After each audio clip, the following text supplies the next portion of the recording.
alguns anos você iniciou aqui na igreja uma jornada de discipulado dentro da comunidade local.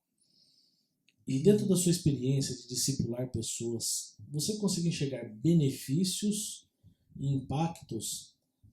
O que você podia experimentar ao implementar uma cultura de discipulado dentro da igreja?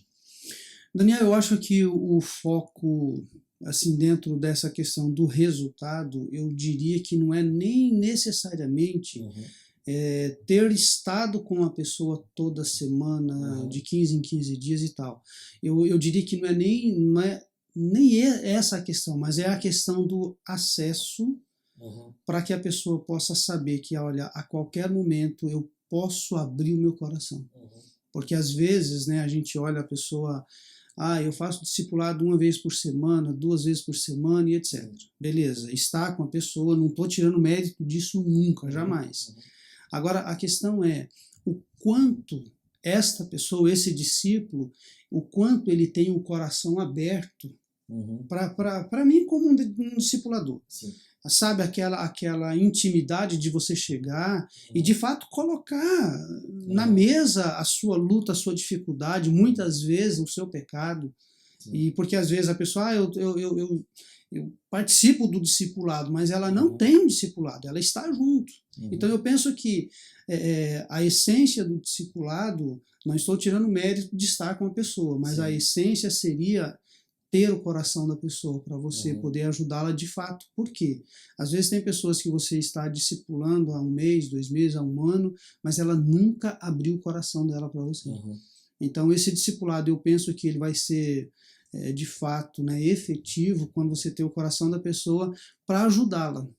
Então eu acho que esse foi uma das coisas que, não vou dizer 100%, mas acho que é uma das coisas de positivo que a gente alcançou.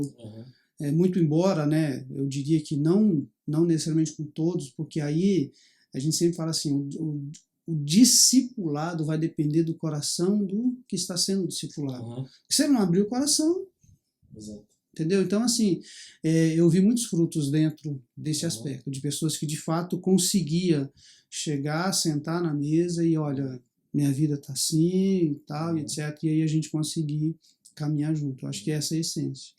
Você está falando, então, para abrir o coração você precisa caminhar com a pessoa, né? Não são só marcar meros encontros, né? Sim. E o quanto você enxerga no discipulado a diferença do vida na vida, ou seja, da pessoa aprender com a sua vida, mas você levando a referência a Cristo, e o discipulado que vai te guiar pela palavra de Deus, ou seja, ensinar a palavra para a pessoa. Existe diferença nessas duas, assim, não modelos, mas... Para mim, Daniel, resume numa coisa. Quando eu comecei a caminhar nessa, eu diria nessa linha do discipulado e tudo mais, eu aprendi algo muito básico. No original, né, trazendo para o Novo Testamento, o termo discípulo não está relacionado a fazer um discípulo docival. É levar uma pessoa a se tornar seguidora de Jesus. Então, a partir do momento que eu falo, estou discipulando Daniel, eu tenho que fazer o Daniel ser um seguidor de Jesus. A essência do discipulado é levar a pessoa a parecer-se com Cristo. E agora, para isso, eu tenho que ir para o exemplo do nosso amigo Paulo. Sede meus imitadores como eu sou de Cristo. E aí vem a contrapartida. Para que eu possa levar você a seguir a Jesus, eu tenho que estar seguindo. Você tem que ver em mim o exemplo, porque não adianta, eu sempre dou um exemplo básico, né? Eu falo para você assim, como um discípulo. Eu falo, olha, não pode beber café. Tá errado, não pode. E aí você, poxa, eu gosto tanto de café, mas eu vou fazer esse esforço, eu vou abandonar o café. Aí chega no outro dia, você me encontra numa outra cidade, numa padaria, e eu com um copão de café na mão. Ou seja, qual a credibilidade eu tenho para continuar esse discipulado? Então, eu preciso viver aquilo que eu falo. E eu confesso para você, não só na questão discipulado, mas às vezes para pregar. Já teve momentos de eu estar ou dando aula, ou às vezes pregando, e vir uma revelação, e o Espírito Santo falar comigo. Você quer falar, você fala, mas você não está vivendo isso. E eu já tive um momento, eu nunca me esqueço disso, lá em Piracicaba. Eu estava ministrando, me veio uma revelação de algo, e quando eu pus no radar da aula ali para falar, o Espírito Santo falou, você quer falar? Mas você não vive isso. Eu me lembro que eu falei assim, Deus, me permita falar, depois a gente conversa. E eu falei. Terminou a aula, entrei no carro, naquele golzinho branco que eu tinha, lembra dele? Entrei naquele golzinho, primeira coisa que eu fiz, eu falei, Deus, primeiro, me perdoa de não ter ministrado algo que eu vivo. Agora me ajude a partir de hoje a viver aquilo que eu preguei. E daquele momento em diante eu mudei. Então aí eu acho que é a diferença, né? Legal. E aí, dentro dessa sua experiência, né, olhando para tudo isso que você viveu e experimentou como comunidade, quando você olha então para qual é a importância do discipulado na vida prática da igreja e da espiritualidade, e dentro disso que você tem de 10, 15 anos que você tem experimentado aí essa dinâmica, por que você ainda acha que o discipulado é negligenciado em muitas comunidades locais? Daniel, eu acho que existe um fator, eu não quero generalizar, mas eu acho que existe o fator ainda talvez do medo mesmo de algumas lideranças, porque quando você se compromete a um nível mais próximo, aquilo que eu disse, eu tenho que demonstrar aquilo que eu estou ensinando.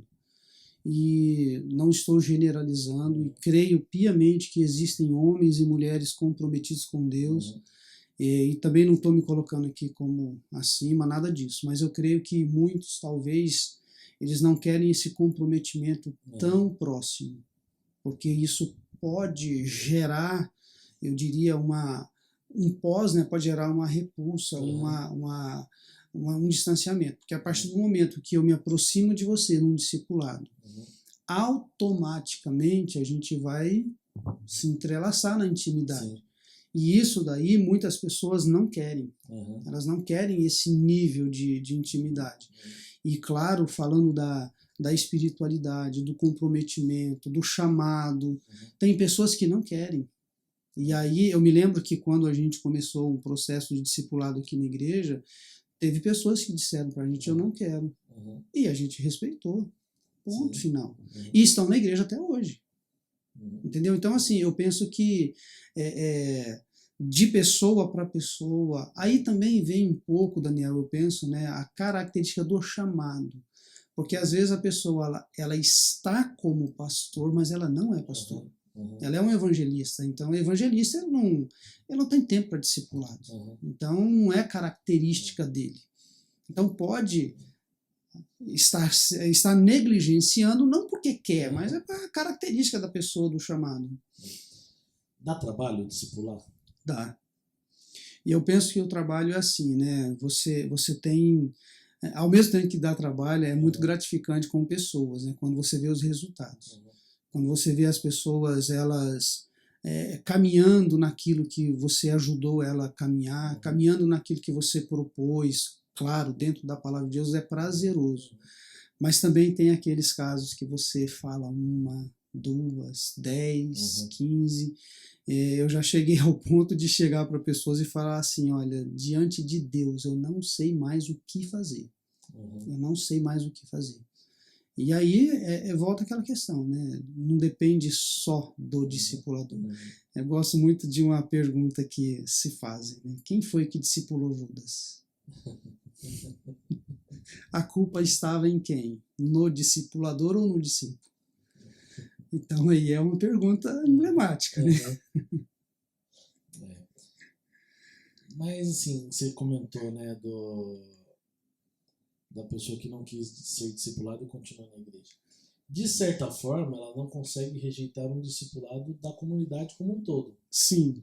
Porque a partir do momento que você está num culto dominical pregando, você está usando, um discipulado, né? Sim. Então, ela só não está no discipulado 1 a 1. 1 a 1. Né? Então, quem sabe, às vezes, o Espírito Santo também não usa esses momentos coletivos para trazer momentos individuais, né? Então, mas aí, Daniel, entra naquilo que eu falei de característica de pessoas, Uhum. né? Assim como para discipular, para ser discipulado também, porque Sim. tem pessoas que elas têm facilidade. Aí também a gente olha uma outra questão dos temperamentos, né? Uhum. Tem pessoas que, eu brinco, né, que fala mais do que a boca. Uhum. E tem pessoa que ela já é, sabe, sou eu no meu cantinho e pronto. Então, pode também ter essa relação aí do temperamento da pessoa. Então, essa pessoa que disse que não queria ser discipulada, de certa forma, ela está sendo discipulada, mas não no individual.